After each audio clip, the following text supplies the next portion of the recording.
Kirk, thank you so much for being here. I enjoyed reading your book, The Happiness Factor. We certainly need more of that in everyone's life. But one of the comments you talk about in there is that stress kills, happiness heals. Well, we all know how bad stress can be. And a lot of studies recently are showing just how bad it is, that it creates all sorts of problems with our immune system. It can create depression. And so really, stress does kill. But I'm here to say that happiness heals. Well, we certainly feel better when we're in the happy mode, don't we? Yes.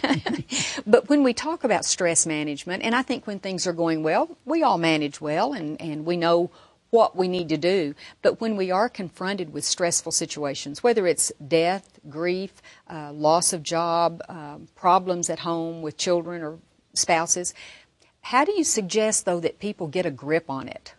You bet. You know, there is stress everywhere, and it affects people differently. Life is full of stressors. It could be traffic on the freeway. It could be that you're just running late that day. You lost your keys.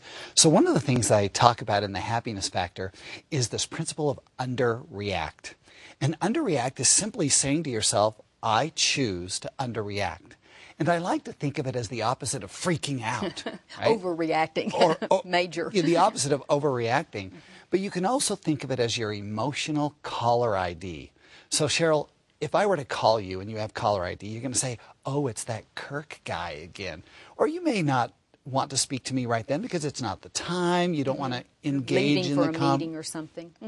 But for an emotional caller ID, it's the same, that when something stressful happens in our life, we can say, I choose not to pick up.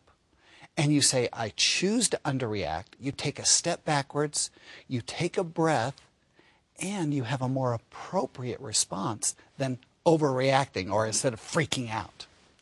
That must be why my daughter through the years has always said, Mother, just breathe. Yes. And that's giving me time to underreact, to step back from the situation and maybe get a little bit different perspective on it. Yes, in fact, you know, a lot of times we've heard people say count to 10, take a breath, excuse yourself from the situation, but sometimes that's very difficult to do. I've actually said to my spouse, my wife, and my children, I choose to underreact. And they get a little mad about that. But it really helps me, and it helps them say, you know, I'm just going to take a few minutes here. Instead of being on the spot, I'm going to take a few minutes to think about what's going on. And I know that I have a much better response by taking a few minutes and underreacting. Well, you know, Kurt, thinking about it, it's almost as what we do with children when we give them time out for 5 minutes or 10 minutes or whatever length of time. And the purpose is to allow us to get composed again and to give them time to think about what we're trying to discipline them about. But I hadn't thought about how really the timeout or the underreacting, it's the same thing for adults. It really is, and I love that. You know, you say, hey, I'm going to give myself a timeout. And it's almost as if we're now giving ourselves permission to say, you know, this is stressing me out. This is an urgent, this is critical. And we're not minimizing the situation by underreacting. We're actually saying, this is serious enough that I'm going to take a minute. And when you step back, you say, I choose to underreact. You take a deep breath.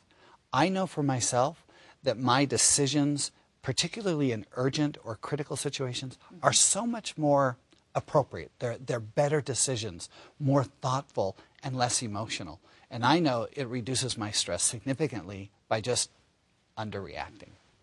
You do motivational speeches and keynote speeches all over the world. Do you find that people react to stress and overreacting and underreacting in different parts of the country, or is this just something that's nationwide? Well, it is worldwide. There are stressors everywhere, and people react to stress differently depending on the culture. Some cultures are more that people are going to internalize their stress rather than express it. Other cultures are more expressive about their stress, and I think that sometimes we need to admit to ourselves that something is stressing us out. Instead of internalizing it and hiding it, it's okay to just say, you know, I'm stressed about this. I'm concerned about this. This is causing me to lose peace. And just by saying that and expressing it, we're giving ourselves permission to handle it differently than just freaking out.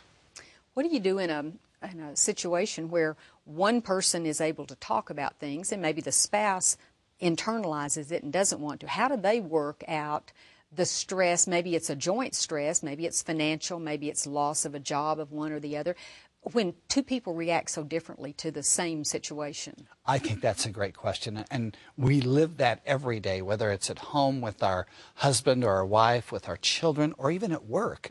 You know, we could have a manager or a co-worker that experiences and reacts to stress differently. I like to say, learn how they handle stress by asking them when it's not stressful. How do you react to stress? What is your most... How do you cope? How do you cope? What do you do? And most people will say, well, I either internalize it, I have to process it differently. Others say, well, I have to attack it right now. I have to go after it. You know, it really makes me mad. Take the time to be proactive about asking someone, how do you handle stress? How do you cope? And that gives you the opportunity to work with that when something happens between you. Because if you don't know ahead of time, you can certainly add to the other person's stress level, or they add to your stress level at a time when you don't need anything else happening. Yeah, absolutely. What happens to me most often is that I'm reacting differently than someone thinks I should, and it makes them mad that I'm not as stressed out about it as they are. But I just process it differently. And when I say to someone, I choose to underreact, they're like, no, this is important. I said, well, yes, it's important, but I'm just going to take a little bit more time to react. And it really does help. Well, it's one of those things that sounds easier to do than it really is, but it does take training and learning to do that, and it's something that we can help ourselves if we do learn to step back, take a breath, underreact. Kurt, thank you so much for being with us.